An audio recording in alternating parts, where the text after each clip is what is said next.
So hello dear student, কেমন আছো? I hope প্রত্যেকে শুধু ভালো না, ভীষণ ভালো আছো। স্ক্রিনের উপর একটা প্রশ্ন দেখা যাচ্ছে, তাই না? সেট থিওরি চ্যাপ্টারে প্রশ্নটা কি বলেছে, প্রথমে আমরা মন দিয়ে পড়বো, বুঝবো, তারপর অঙ্কটা করব। ওকে, কি বলেছে দেখো। If there are 3 athletic teams in a school, একটা স্কুলে 3টে অ্যাথলেটিক টিম আছে। 21 are in the basketball team, 21 জন আছে বাস্কেটবল টিমে। 26 ইন হকি টিম, 26 জন আছে হকি টিমে। 29 ইন দ্য ফুটবল টিম, 29 জন আছে ফুটবল টিমে।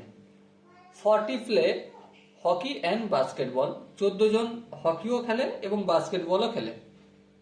15 প্লে হকি অ্যান্ড ফুটবল, 15 জন এমন প্লেয়ার আছে যারা হকি এবং ফুটবল একই সাথে খেলে। 12 প্লে ফুটবল অ্যান্ড বাস্কেটবল, 12 জন প্লেয়ার এমন আছে যারা ফুটবলও খেলে আর বাস্কেটবলও খেলে।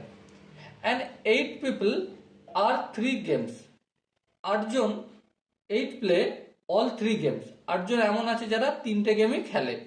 The total number of member is, মানে এই 3টে গেমে টোটাল মোট কতজন ব্যক্তি আছে। চলো প্রথম আমরা একটা কাজ করছি। Hockey game, number of hockey game কতজন খেলে? 26 জন কোশ্চেনে বলা রয়েছে। তারপর বলা রয়েছে বাস্কেটবলে কতজন খেলে, দেখো কোশ্চেনে বলা আছে 21 জন। আর কি বলা রয়েছে? ফুটবল, ফুটবল কতজন খেলে? F, number of 11 in shed F, কত লিখলাম? 29 জন। এরপর দেখো হকি আর বাস্কেটবল কম্বিনেশন খেলে, মানে হকিও খেলে যারা আর বাস্কেটবলও খেলে তারা, এরকম ব্যক্তি আছে 14 জন। আচ্ছা, এবার হকি ইন্টারসেক্ট ফুটবল, মানে হকিও খেলে আর ফুটবলও খেলে, এমন ব্যক্তি আছে 15 জন।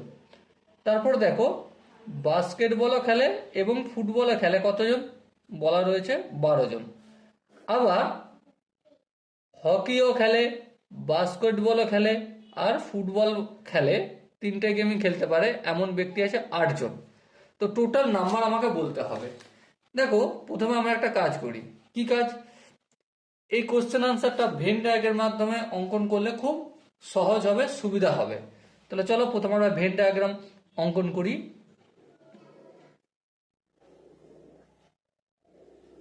ওকে, সাপোজ মনে করো এটা হচ্ছে বি বাস্কেটবল, আর এটা হচ্ছে এইচ হকি, আর এটা হচ্ছে এফ ফুটবল। 3টে গেম খেলে কোন জায়গায়? 8 জন, তারা এখানে থাকবে, 3 জনের ইন্টারসেক্ট করছে এই জায়গায়। আচ্ছা এবারে দেখো হকি অ্যান্ড বাস্কেটবল, মানে হকি বাস্কেটবল খেলে 14 জন, 14 জনের মধ্যে 8 জন এখানে চলে গেছে, তাহলে কতজন পড়ে আছে? 6 জন, তাহলে এখানটা হয়ে যাবে 6 জন, 8 আর 14, বাস্কেটবল হকি বল হয়ে গেল। এরপর দেখো হকি ফুটবল মিলিয়ে 15 জন। হকি ফুটবল, হকি ফুটবলে দেখো 8 জন অলরেডি এখানে রয়েছে, তাহলে 8 আর সাথে কত? 15, তাহলে 7 জন এখানটা বসবে। ওকে, আচ্ছা আর কি আছে দেখো, বাস্কেটবল ফুটবল 12 জন খেলে, বাস্কেটবল আর ফুটবল খেলে কতজন? 12 জন, তাহলে 8 জন এখানে রয়েছে, বাস্কেটবল আর ফুটবলের ইন্টারসেক্ট 12 জন, তাহলে এখানে 8 জন আর এখানে 4 জন, 8 আর 4-এ 12 হয়ে গেল। ওকে, এবার দেখো কোশ্চেনে কি বলা রয়েছে, ফুটবল খেলে কতজন? 26 জন। 26 জনের মধ্যে এখানে 8 জন, এখানে 4 জন, এখানে 6 জন। হকি না, হ্যাঁ হকি, এখানে 6 জন, এখানে 8 জন, এখানে 7 জন, তাহলে টোটাল হলো 21 জন, খেলে 26 জন, তাহলে কতজন বেঁচে রইল? বেঁচে রইল 21 আর 5-এ 26, তাহলে এখানে কত হয়ে গেল? 5 হয়ে গেল। এবার দেখো আহ বাস্কেটবল খেলে 21 জন, দেখো এখানে 6 জন, এখানে 8 জন আর এখানে 4 জন, 4 আর 6 10, 10 আর 8-এ 18, 18 আর 3-এ 21, তাহলে শুধু বাস্কেটবল খেলে 3 জন।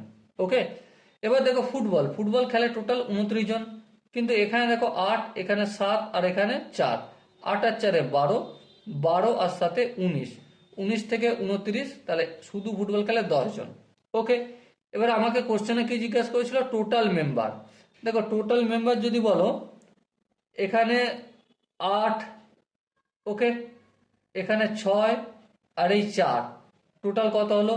6 আর 4-এ 10 আর 8-এ 18, বেশ, 18 আর এখানে 5 আর এখানে 7 আর এখানে 3, তাহলে 18 7 আর 3 10, তাহলে 18 আর 10 কত? 18 আর 10 28, 28 আর 10 এই 10 নিলাম 38, 38 আর 5 কত? 43। তাহলে টোটাল মেম্বার কতজন খেলাধুলো করে? 43 জন। Okay, so dear student, I hope এই কোশ্চেনের কনসেপ্টটা প্রত্যেকের বোঝা গেছে। যদি কোনো জায়গায় বুঝতে অসুবিধা থাকে, কনফিউশন থাকে, তার জন্য কি করতে হবে? কমেন্ট সেকশন রয়েছে, কমেন্ট অবশ্যই জানাতে হবে। আর দেখা হচ্ছে নেক্সট সেশনে। ততক্ষণ পর্যন্ত ভালো থেকো, সুস্থ থেকো এবং জয় হিন্দ।